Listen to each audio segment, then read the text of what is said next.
Hello from Web3 Women Space. It's Maria, and today we will be talking about marketing in Web3. And our guest today is Jane Herman, the founder and CEO of Dart Studio.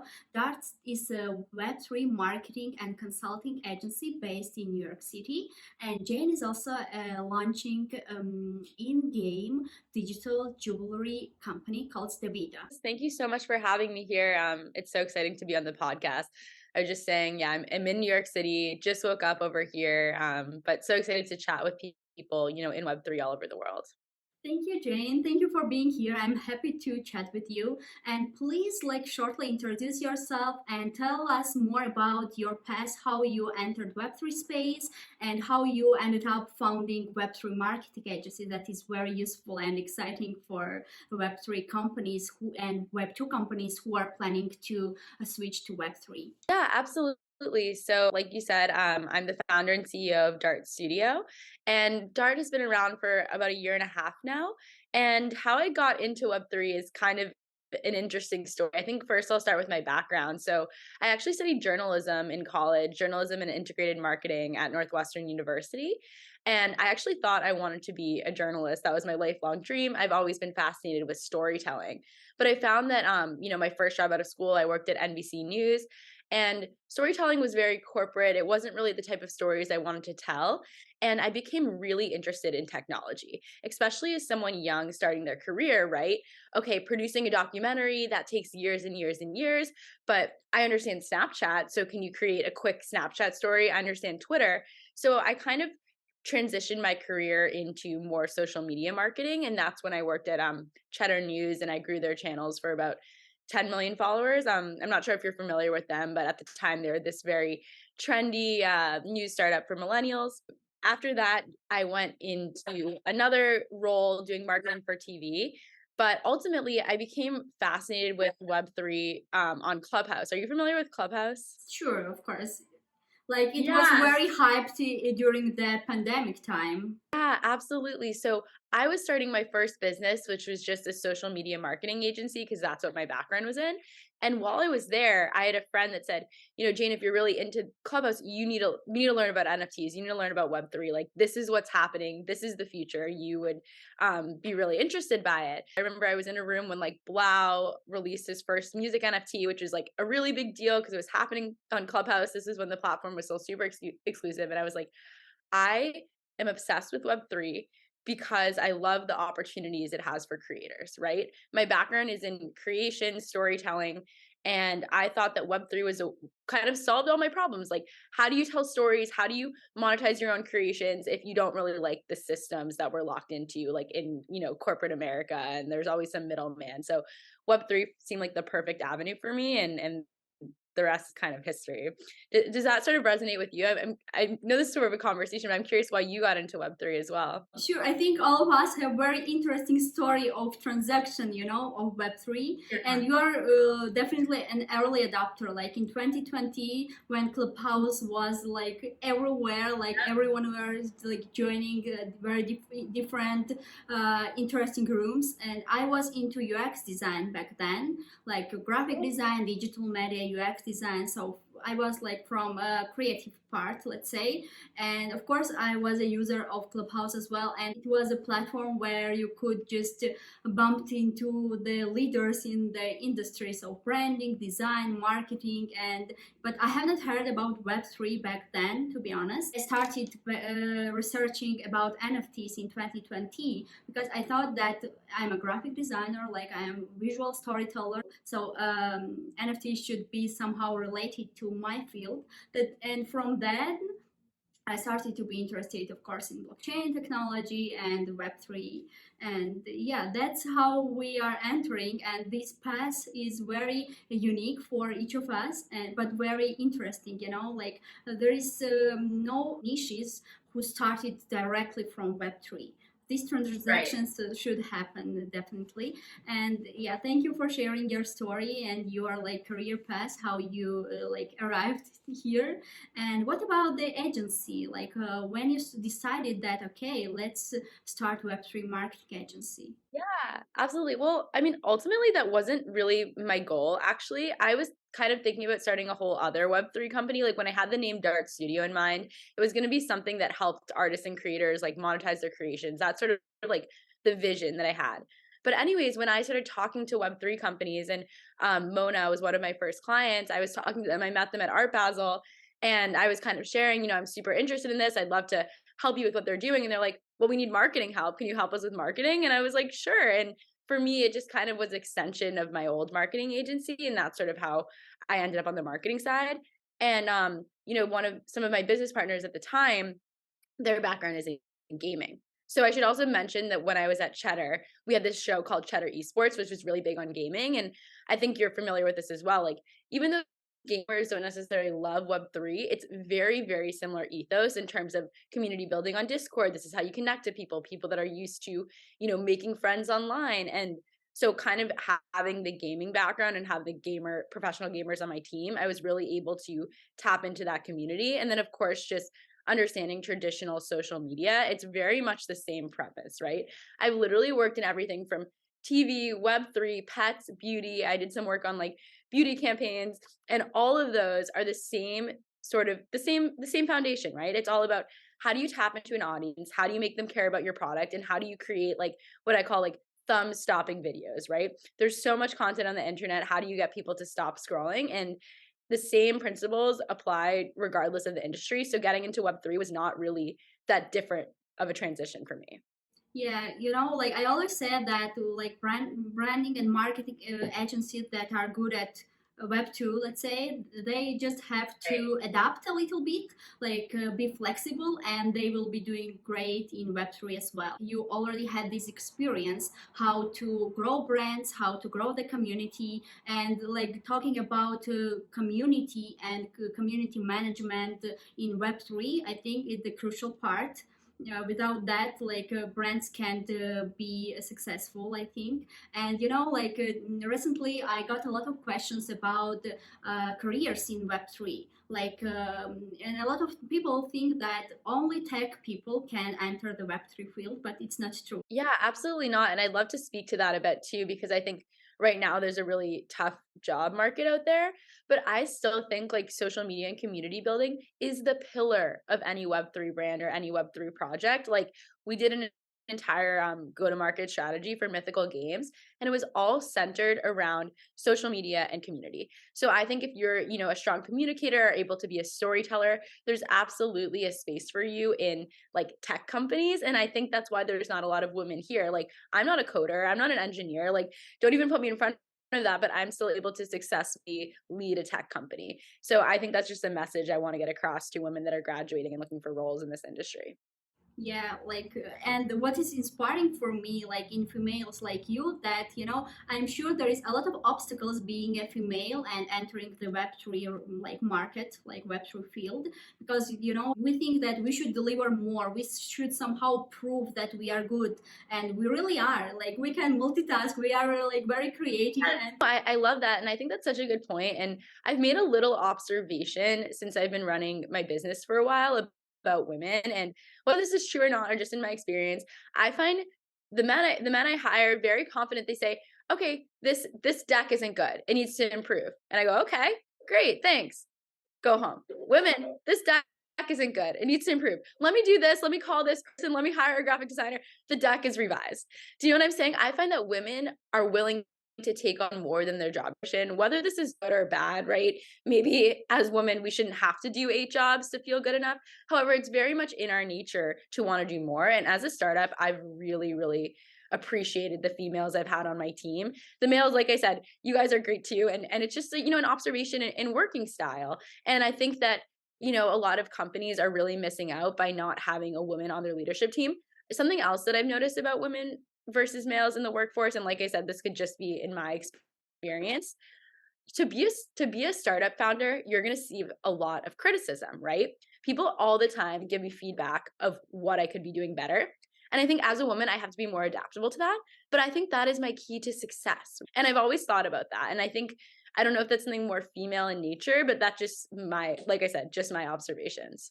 Yeah, I think it's our females' nature because we are overthinking everything, like we overthink, but finally end up very well, I think, in terms of being, very precise of what we are doing, and we are doing our like maximum, and that's great. And you mentioned like challenges. Can you talk Right. particularly like about the challenges you faced when you were transiting and entering Web3 field?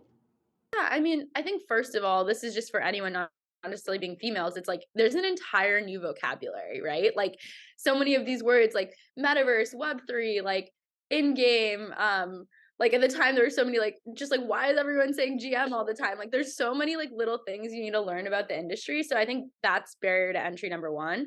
Number two, I walk into a web3 conference, there are not many people that look like me. There are a lot of men. I'm one of the few women in the room. And to be honest, as much as that's a negative, I think that was also a positive in the sense everyone's like, why are you here? Like let's chat. And I find, maybe I wasn't in the room for the right reasons. People are like, okay, who's this blonde girl standing here? Like, I want to get to know her, whatever. It actually worked in my favor that I got to meet a lot of cool people. But I mean, it's definitely tough, right? If you walk into a room and nobody looks like you. And also, I've been in the experience many times over and over again where I'll be with someone on my team who's a male and I introduce myself to a male founder. They look my associate in the eyes and they do not look at me. And you know what? I'm just like, noted. I will not do business with you. Like it's just such a red flag to me when people still operate that, but it's so real. It still happens today in 2022 when there's so many female CEOs that they're just like, oh, she must be the plus one or the girlfriend or whatever. But it's like, nope, this is my company. And now you're talking to the wrong person. Well, actually, what forced me to launch the Web3 Women Space, it was one big international conference. When I entered and saw like 99% men, my first thought was that I should do something with that, at least in my country, like, and from that, like next day, I like launched the company. I opened the website and like I because as women we are usually very like big perfectionists, so it will should be all polished to launch, for example. And this was the first case, like the first case when I was like following like the flow, like with my intuition. And I think when you think that it's not ready yet or you are not ready yet, just do it. Like start with small steps, and everything will come like in the particular and right time. That's my observation and like based on my experience. Talking about the role of females, of women in Web3, we saw a huge increase in females entering Web3 market during 2022, and I'm sure it will be even increasing and increasing. But how do you see the role of females in Web3 and blockchain technology based companies uh, within 5 years? Like, what are your predictions? I mean, I think that hopefully there'll be women in every single role, right? There's no position that a woman isn't capable of doing. And also like Web3 is so based on creativity. And I don't know if people think that they're like, oh, Web3, like coding, whatever. It's like women are super creative, have like new ideas and there's huge industry like digital fashion is blowing up. So I think we'll see more women across the board. And I think it just starts with more women being like, okay, this might be intimidating. It might be mostly males. I don't really understand the vocabulary. Just going for it. And I think also now it's like we're a very tough job market. If you're able to grasp these novel ideas, and that's what I tell every single person. They're like, okay, how have you had so much success in your career? It's like I literally, what is the new tech? What is everyone afraid of knowing? And I learned everything. I called every single person I know and I was like, hey, can you tell me about this? Like I'm not the way that I learn is usually by talking to people.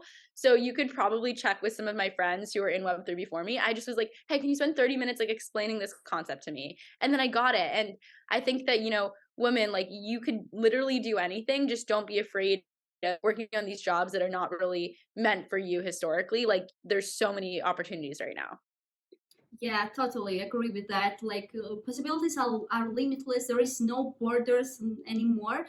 And I always Yeah. say the key to being successful and to be in the leading positions is just to be curious. To be curious, to reach right people, not to be, like scared or uncomfortable. Because in Web3 community, people are so open, like that they are Oh, happy to share. Like they are happy to educate you, they are happy to provide you with useful resources that will help you to develop your skills, because we as a creative, let's say you are also a content creator, I am also from a similar field, and we have so many skills that combined can be very useful for this web3 field and ecosystem, that we just need, like basic knowledge of blockchain technology, nfts, metaverse, like decentralization, and we can deliver a very good product. So that's why just don't be scared, because from my perspective, from at the beginning I was like, I'm not comfortable asking questions to strangers in the web3 field, but suddenly I yeah. realized that it doesn't work this way. Like you should be curious and you should be like brave enough to pave your path, let's say. Yeah, absolutely. Well, it's funny because my background's in journalism and people are like, okay, how did you end up from journalism to Web3? Same exact reason, right? It's like I learned in school, like, don't be afraid to ask questions. If you don't know something, pick up the phone and call them. And it's like, I really think that's just such a good foundation that I hope anyone could learn. And I think you're absolutely right. Like people in Web3 are so willing to help. And I actually like I said, even though it's very male dominated, the most supportive community I've ever been a part of. And like, I feel like I didn't really find my true purpose and like my network and my people until I entered Web3, just because everyone is so smart, so creative, so passionate, but also like really chill and laid back. And it's like, everyone's kind of over like the corporate like bullshit. Like, so I feel like I found my humans in Web3 regardless of the technology, you know? Yeah, exactly that I'm feeling about Web3 and communities, like there's a lot of communities that are just really like, you enter the community, you like join their Twitter spaces or Discords, and they are so positive, and like the energy there is like super motivating and inspiring, and this helps you to create and to, follow the path, let's say. And talking about the creativity and like digital fashion, as you said, you are launching in game digital jewelry company, and that's very Yeah. interesting for me. I would like to hear more about that. Can you share some stuff? Absolutely. So I'm also launching a company called Davida.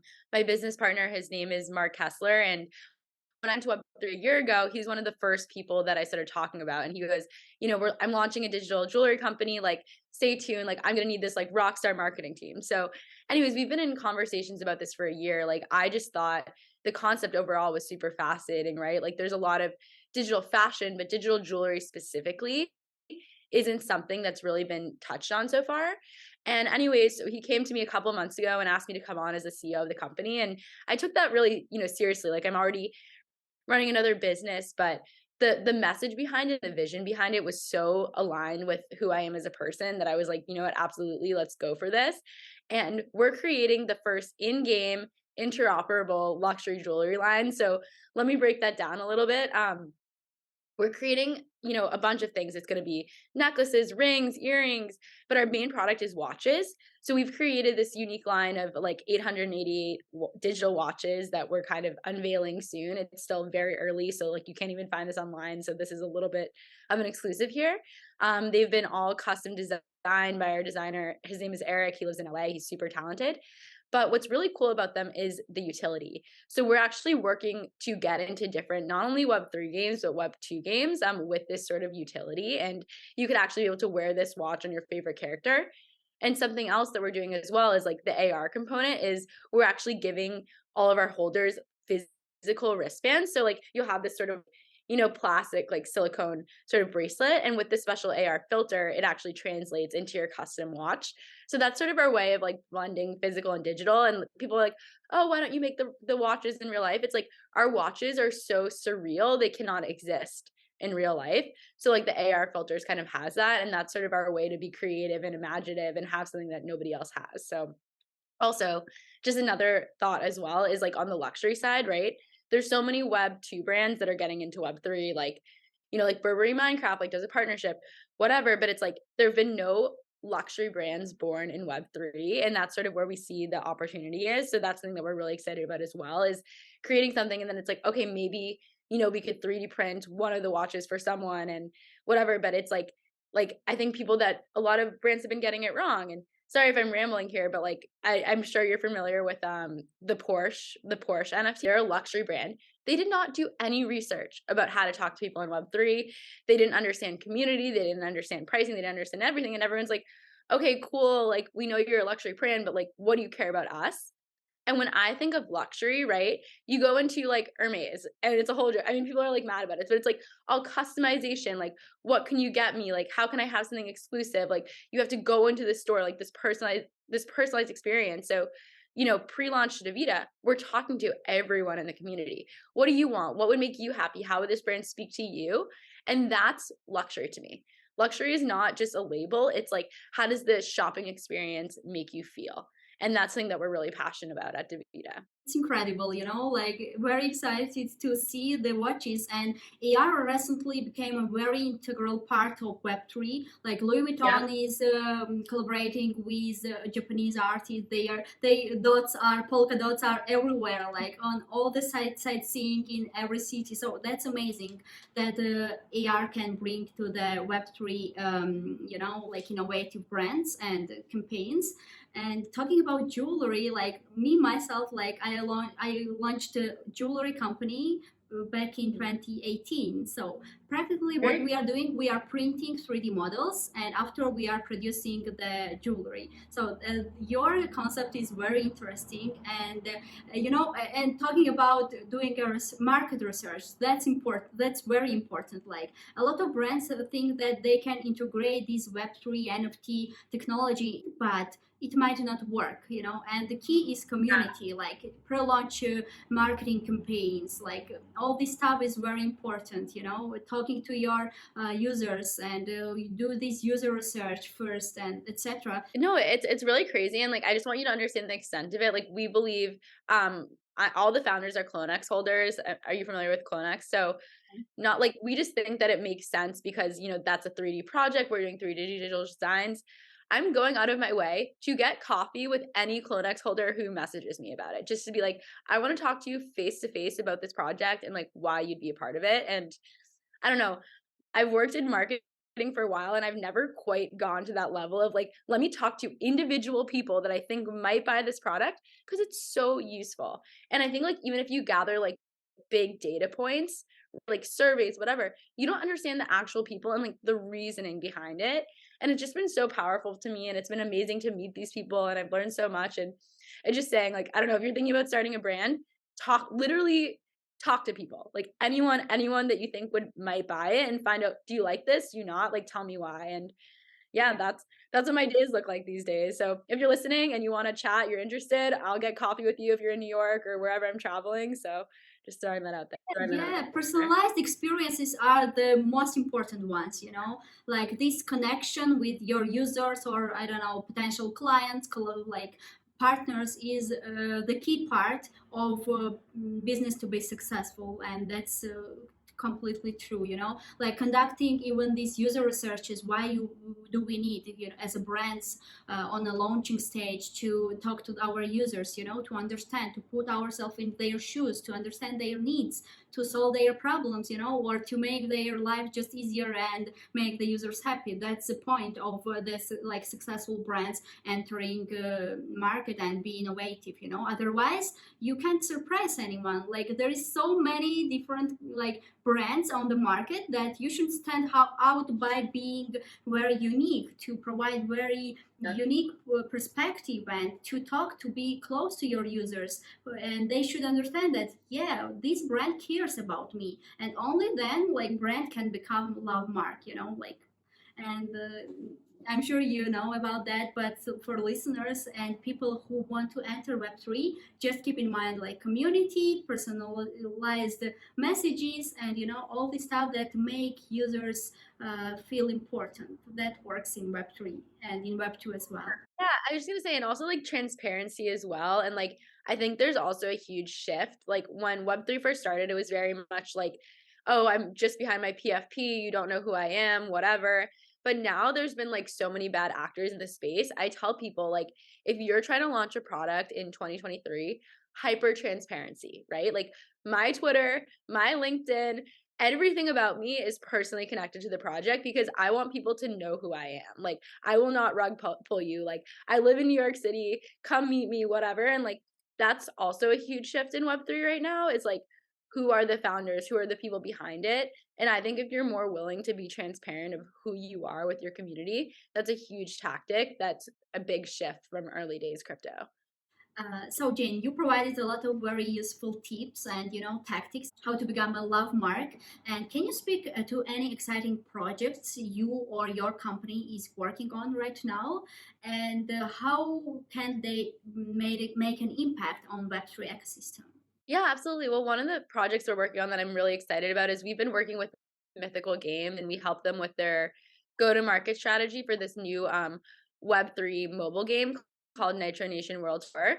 So right now we're still in like the testing phase, like the game hasn't even launched publicly, but we've been really big on community. We actually grew the community from having like no followers when we launched and now there's over 25,000 followers.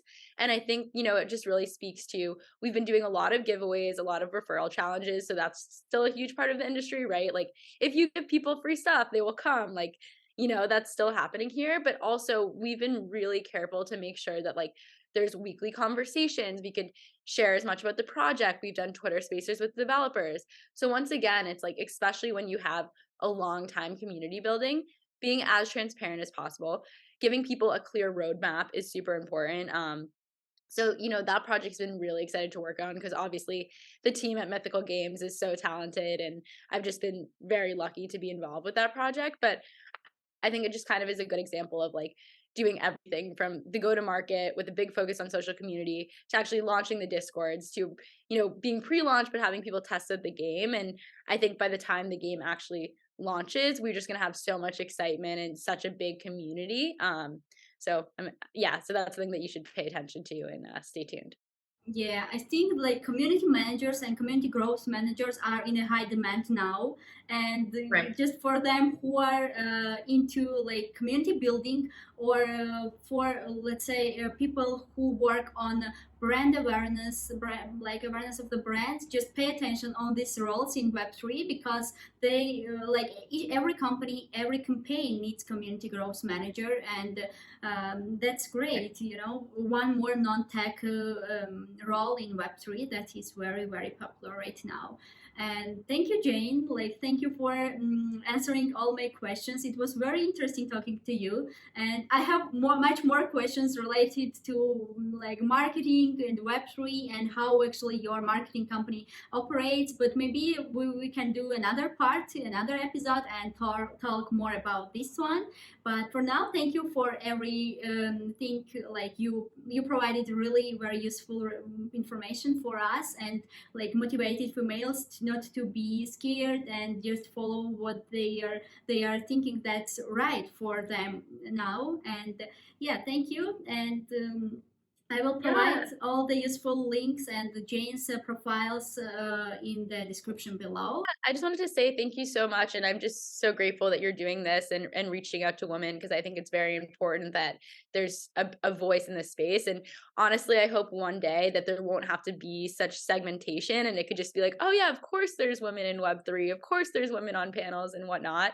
And I just want to say, yeah, thank you for providing my social links. Like, if you're a woman and you want to enter the space, or really anyone who wants to enter the space and doesn't know where to start, like, please reach out to me directly. I'm happy to chat with anyone virtually, do a metaverse hangout, get a coffee, whatever. But yeah, just such an experience, and I'd love to do a follow up with you anytime. Yeah, exactly what I did. Like I just DM'd Jane and we just scheduled the interview. So it's how it works in Web3. And don't be Absolutely. like scared. Just DM people who you want to talk with and who you think might be very inspiring for you. And yeah, thank you, Jane, one more time. And for you, like join our Web3 Women Space. Follow Jane. She provides very useful information as well. And see you in next episode.